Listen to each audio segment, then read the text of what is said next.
आज हम पहुँचे हैं उत्तराखंड। ये हमारे बड़े भाई हैं। ये हमारे मरहूम इलियास अंजुम साहब के भी दोस्त रहे हैं, तो हमने आज इनसे मुलाकात की। तो भाईजान, आप ये बीजेपी पार्टी में कब से हैं?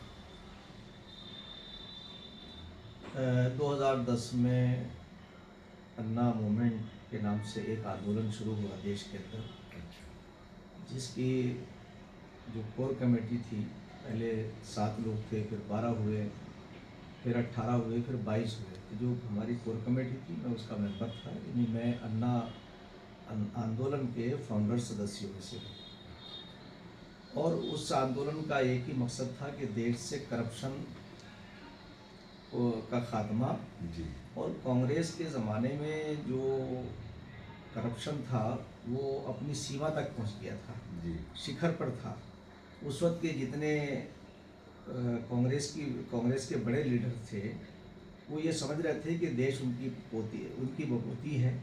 तो उस ज़माने के अंदर हमने इस आंदोलन को शुरू किया। तो उस आंदोलन के अंदर देश के युवाओं से लेके बुजुर्गों तक, और ख़ास तौर से छात्र और छात्राएं सब उससे जुड़ गए, क्योंकि वो एक ऐसा हमारा मिशन था कि जो एंटी करप्शन था। जी। और हमारे संगठन का नाम भी IAC था, इंडिया अगेंस्ट करप्शन। अच्छा। तो इत्तेफाक ये हुआ कि अरविंद केजरीवाल ने उस आंदोलन को कैप्चर कर लिया और उसके बाद उसे एक पॉलिटिकल पार्टी में तब्दील कर दिया। क्योंकि वो पॉलिटिकल पार्टी बनाने की बात आई तो हमने उस वक्त कहा कि भाई हम आपके साथ नहीं रह सकते। हम और अन्ना हज़ारे हम एक प्लेटफॉर्म पे थे। तो उस वक्त स्वामी रामदेव और स्वर्गीय अग्निवेश जी। अच्छा। तो फिर हमने ये तय किया कि अब कैसे वो हो, तो अलग अलग पार्टी अगर बनेगी तो मंशा ये था कि कांग्रेस फिर रिपीट करेगी, और कांग्रेस अपने उन हालात से अपने आप को बदलने को तैयार नहीं थी। और जो कॉमनवेल्थ घोटाला था दिल्ली का, वो जग जाहिर है, उसकी जब चीज़ें सामने आई कि किस तरह से करप्शन हुआ, और कांग्रेस ने 60 साल के अंदर देश के अंदर करप्शन के सिवा कुछ दिया नहीं। अगर वो थोड़ा सा इसमें, यानी मैं राजीव गांधी जी का एक जुमला, अभी हमारे उत्तराखंड के राज्य के माननीय मुख्यमंत्री पुष्कर सिंह धामी जी ने एक प्रोग्राम में कहा कि दिल्ली का ये हाल था उस ज़माने के अंदर कि राजीव गांधी जी का नाम लिए बगैर उन्होंने कहा कि 1 रुपया चलता था और 15 पैसे वो उस आदमी वहाँ तक पहुँचते थे जो ज़रूरतमंद होता था। यानी 85 पैसे जो हैं वो बीच में ख़त्म हो जाया करते। तो आज की सरकार ने ट्रांसपेरेंसी की, जो पैसा वहाँ से डाला जाता है वो जो संबंधित है उसके खाते में जाता है। तो खैर उस वक्त मेरा कहना ये था कि हमने जो है, जब पार्टी बनाने की बात आई तो उस आंदोलन से अलग हो गए, और वो आंदोलन फिर ख़त्म हो गया। और फिर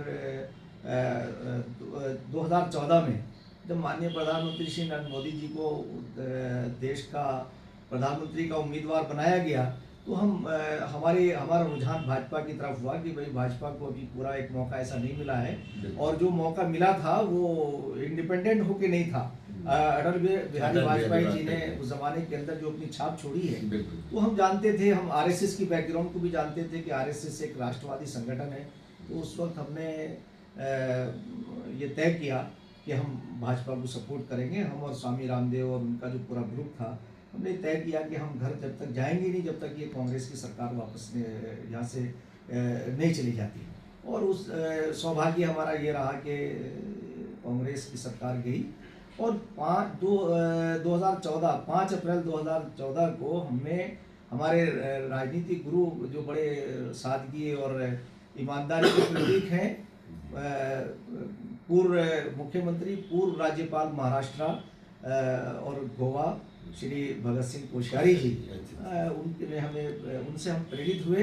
और हमने भाजपा की सदस्यता ग्रहण की, और मुझे पार्टी ज्वाइन कराने में, यानी उस वक्त के जनरल सेक्रेटरी थे आज के राष्ट्रीय अध्यक्ष श्री JP नड्डा जी ने मुझे पार्टी को ज्वाइन कराया, और मैं आज तक उसी मिशन पे लगा हुआ हूँ। और मुसलमानों से एक बात कहता हूँ कि भाजपा ने आपका आपका कोई ऐसा नुकसान नहीं किया जो कांग्रेस ने आपको फ़ायदा दिया हो, बल्कि कांग्रेस ने आपको वोट बैंक बनाया, भाजपा आपको वोट बैंक नहीं मानती है। तो इस तरह से मेरा भाजपा से जुड़ा हुआ, और मैं भाजपा को और आरएसएस को राष्ट्र के लिए ज़रूरी समझता हूँ, इसलिए उसका हिस्सा हूँ। आपकी क्या पोस्ट है इस टाइम उत्तराखंड के अंदर? मैं उत्तराखंड मदरसा एजुकेशन बोर्ड का चेयरमैन हूँ। राज्य मंत्री का मेरा स्टेटस है, और ये मैं समझता हूँ कि मुझे ये पार्टी ने और सरकार ने और सरकार के माननीय मुख्यमंत्री पुष्कर बड़ी सिंह धामी जी जिम्मेदारी ने जो जिम्मेदारी दी है, तो मैं मुसलमानों को एक कोशिश कर रहा हूँ कि ये मेन स्ट्रीम से जुड़ें। और आज एक बड़े सौभाग्य की बात ये है कि मदरसा एजुकेशन बोर्ड का विस्तार हो गया कि उसमें 6 माइनॉरिटीज़ आई हैं, यानी सिख, बौद्ध, ईसाई, मुस्लिम, जैन और पारसी। अब उन सब बच्चों को एक जगह अच्छी एजुकेशन मिलेगी, तो जो मदरसों में पढ़ने वाले बच्चे हैं मेन स्ट्रीम से जुड़ेंगे, ये इंजीनियर डॉक्टर बनेंगे। और फिर जो एक नारा लगाते हैं कि जो भाजपा को हराए उसे वोट दो, वो इनका मिशन खत्म हो जाएगा। जो विपक्ष है, मैं समझता हूँ कि मुसलमानों को खास तौर से ये करना चाहिए कि एक बार भाजपा को वोट दे करके देखें, इनकी दूरियां गुर्बत में बदल जाएंगी। इस देश का हिंदू और मुसलमान आपस में एक दूसरे से दूध और खून के रिश्ते हैं। ओमकार भाई जैसे लोग हमारे बीच में हैं, जो इन दूध और खून के रिश्तों की पवित्रता को समझते हैं। और भारतीय जनता पार्टी का तो नाम ही भारतीय जनता पार्टी, यानी भारत के लोगों की पार्टी। बहुत बड़ी बहुत मेहनत है भाई साहब की, बहुत मेहनत है, जबरदस्त मेहनत है। ये है ये मैं देख रहा हूँ। हमारे बड़े भाई ओम प्रकाश राठी जी, आप कहाँ से हैं? मैं रहने वाला तो बिजनौर का हूँ। जी। सन 78 में यहाँ पढ़ने आया था, सनातन 78 में, जी। और 80 से 89 तक जिला संयोजक अखिल भारतीय विद्यार्थी परिषद रहा। अच्छा। उस समय विद्यार्थी परिषद का इतना बड़ा काम नहीं था जी। कॉलेजों में, क्योंकि जब हम जुड़े तब हमने उसका विस्तार किया, और इतना विस्तार किया कि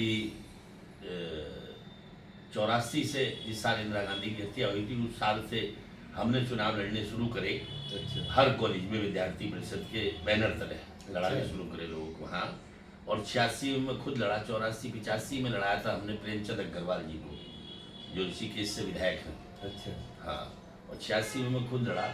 तो मेरे चुनाव में भी माननीय जगत प्रसाद नड्डा जी और श्री बलराम यादव दिल्ली यूनिवर्सिटी के प्रेसिडेंट बने थे, और जेपी नड्डा जी बने थे हिमाचल के यूनिवर्सिटी के। तो ये दोनों प्रेसिडेंट मेरी कन्वेंसिंग के लिए 3 दिन डीएवी कॉलेज में वोट मांगे थे। अच्छा। उस जमाने में तब सब पार्टी से जुड़े हुए हैं, मेहनत कर रहे हैं। अच्छा, जनता को ये नहीं पता सन जब से पार्टी बनी क्या निशान था, आप बताएंगे जनता को? हाँ, नहीं बिल्कुल। उससे पहले चुनाव तो चिन्ह।